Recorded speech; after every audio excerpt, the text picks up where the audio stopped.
loan seekers! Welcome back sa channel ko kung saan tinutulungan ko kayo na makahanap ng mga legit at mabilis na loan platforms nga dito sa Pilipinas. At syempre, gumagawa din tayo ng honest review sa iba't ibang mga loan app kung ano nga yung mga legit na pwede or yung mga hindi legit na mga nagsisilabasang online loan apps. So today's nga, pag-uusapan natin ang finmercado.ph. So naririnig nyo ba itong Finmercado? By the way, ito ay isa sa mga bagong fintech platforms na tumutulong sa mas maraming Pilipino na magkaroon ng access sa credit kahit wala kang sweldo or wala kang mataas na sweldo or bank history. So kung gusto mong malaman kung paano ito gumagana, panoorin mo yung buong video. Ano nga ba ang finmercado.ph? Ang Finmercado nga is a financial inclusion platforms. Ibig sabihin, layunin nilang tulungan ang mga taong hirap umutang sa traditional banks. Kaya kung hindi ka ma-approve sa bangko or wala kang payslip, may pag-asa ka pa rin dito. So, ang goal nila is accessible loans for everyone using alternative data. So, syempre, baka may nagtatanong sa inyo like, ano nga ba yung alternative data na yan? Ito kasi yung hindi mo usual na proof of income, pwedeng GCash transaction history, yung e-wallet use, yung mobile activity, at iba pang data na pwedeng gamitin para ma-assess ang loan application mo. Now, paano nga ba gumagana ang Finmercado? So, ang una nga, mag-apply online via website. So, ilalagay ko na lang din yung link sa comment section. Pwede nyong i-click yung link na yan para ma-route kayo mismo dito sa Finmercado website. Ang pangalawa, i-fill out lang natin yung short form, kagaya yung name, yung contact infos, at yung ID. Pangatlo, system evaluates your profile using alternative data sources. At pang-apat, loan offer will be shown based on your capacity. At ang panglima nga, kung pasado ka, makukuha mo agad ang pera via e-wallets or via bank transfer. So, napakasimple, di ba? Wala ng pila, walang paperworks, at walang needs na payslip or bank statement. So, isang valid government ID lang, pwede ka nang makautang. At ang first loan, minsan nag-offer ito ng 0%. So, kung 3,000 hiniram mo, 3,000 lang din babayaran mo sa unang due. Meron itong minimum terms na 90 days. Dito, nag-offer sila ng payment terms na minsan may days at minsan month din yung ino-offer nila. Depende syempre kung reloaner ka or first time mo na umutang. Ang next nga, yung minimum salary, walang requirements ito. Kahit magkano lang, basta meron kang pinagkakakitaan, pwede kang makapag-try nga dito. Fast processing time din or yung processing time nila, fast and online lang din. At swak na swak ito talaga para sa mga walang payslip nga, sa mga freelancers, sa mga self-employed o pati yung mga sari-sari store ha, pwedeng makapag-try dito. Ang isa sa mga maganda dito sa Finmercado ay walang minimum salary required. Kaya kahit maliit pa ang kita mo, may chance ka na maaprubahan. And then meron nga din itong alternative data system na gamit ang usage ng phone, yung e-wallets at online behaviors. And then longer loan terms din ito at user-friendly platforms. Mas madali kasi sa mobile or PC, yung mobile app daw nila ay coming soon. So, wala pa ngayon. So, sa ngayon pa lang, sa website mag-apply. Meron din itong commitment to financial inclusions. Hindi lang ito basta-basta pautang. Gusto ka rin nilang matulungan mag-grow financially. Pero mga ka-loan seekers, syempre wala namang perfect. So, ito ang ilang bagay na kailangan mo rin i-consider bago mag-try dito. So, ang una, not a direct lender. So, parang broker din naman kasi itong Finmercado, pero meron silang sariling evaluation system.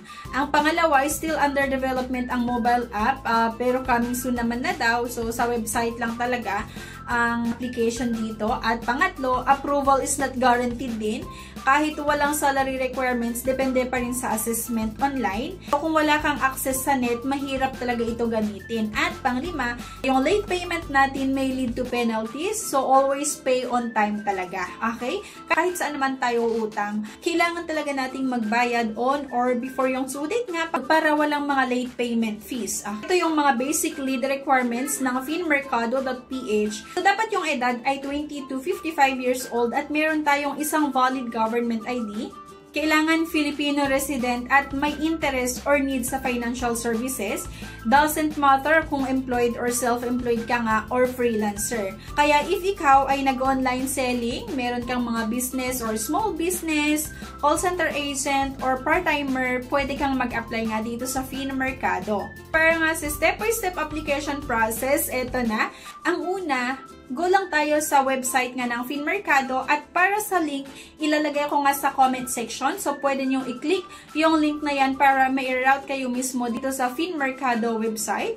Pangalawa, kailangan lang mag-create ng account, i-fill up nga yung mga personal infos. At pangatlo, mag-upload ng isang valid government ID. Pang-apat nga, input contact and employment status. Kahit wala ka employer, okay lang naman. Pang-5, answer a few lifestyle financial question. At 6, submit and wait for your offer. 7, choose loan amount and terms.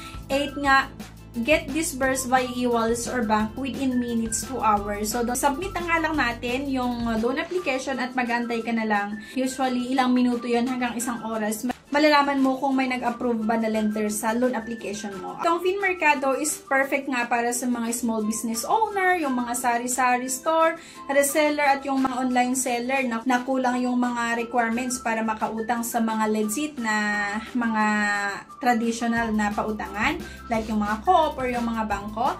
Next, yung mga freelancer, gig workers at yung mga delivery riders, pwede rin pati yung mga call center agent or yung mga contractual employees, college student na may side hustle.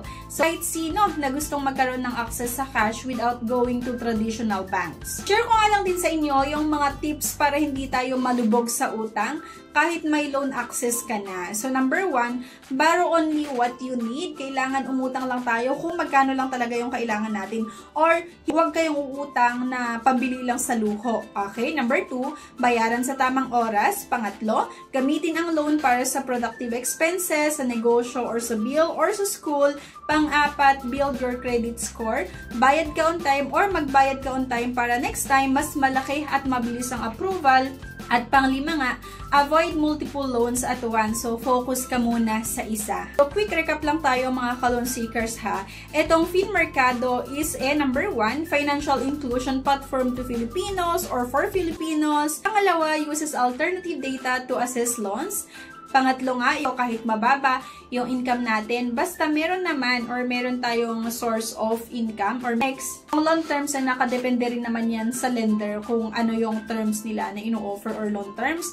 At yung edad 20 to 55 years old yung pwedeng makahiram dito. And yung application is 100% online. Perfect nga ito sa mga naghanap ng accessible, fair, and flexible loan options. So, yun na nga mga ka-loan seekers. Kung gusto mong itry ang FinMercado, i-visit mo nga lang yung link nila or yung website nila by clicking the link na makikita nyo nga sa comment section. And if nakatulong ang video na ito, give it a thumbs up and subscribe na rin. Huwag nyo kalimutan na i-share yung video natin. At kung may experience ka dito sa FinMercado, sana i-comment nyo din yan sa comment section para mabasa ko at makatulong din tayo sa iba.